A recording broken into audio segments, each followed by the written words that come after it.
दोस्तों, हमारे छत्तीसगढ़ी गाने देखने और सुनने के लिए YouTube चैनल को सब्सक्राइब करें और नए अपडेट जानने के लिए बेल आइकन को क्लिक करें।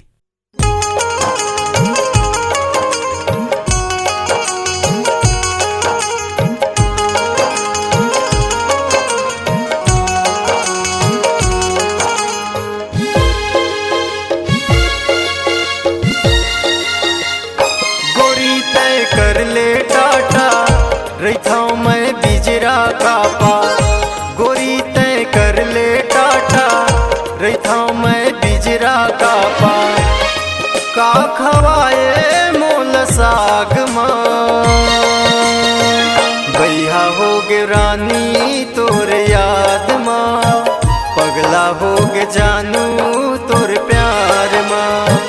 बैहा हो गे रानी तोर याद माँ, पगला हो गे जानू तोर प्यार माँ।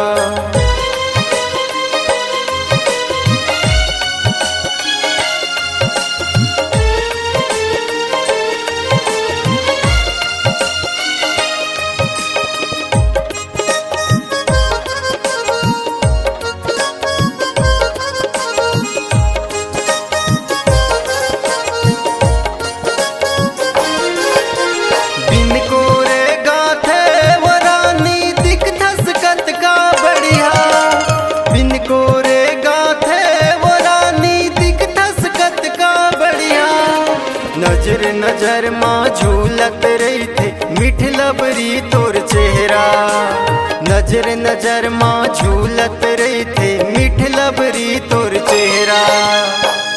बोले तय मीठ बानी करे जग करे चानी, बोले तय मीठ बानी करे जग करे चानी। का खवाए मोल साग माँ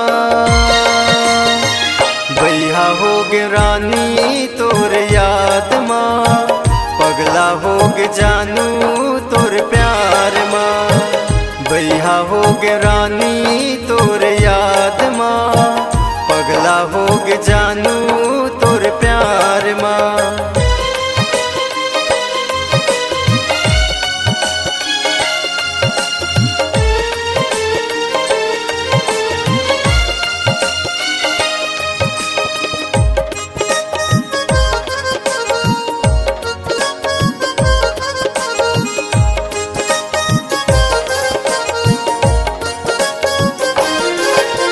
काखर माया माँ मोला भुलाए करस नहीं बा, काखर माया माँ मोला भुलाए करस नहीं बा। अंगरी गिन गिन काटत रही था एक एक दिन मैं रात, अंगरी गिन गिन काटत रही था एक एक दिन मैं रात।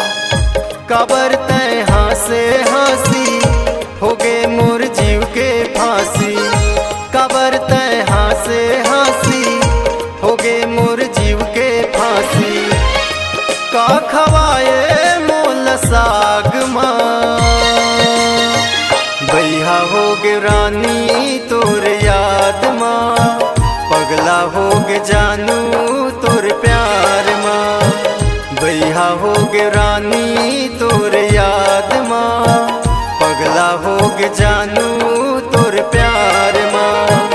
पगला हो गे जानू तोर प्यार माँ, पगला हो गे जानू तोर प्यार माँ। पगला हो गे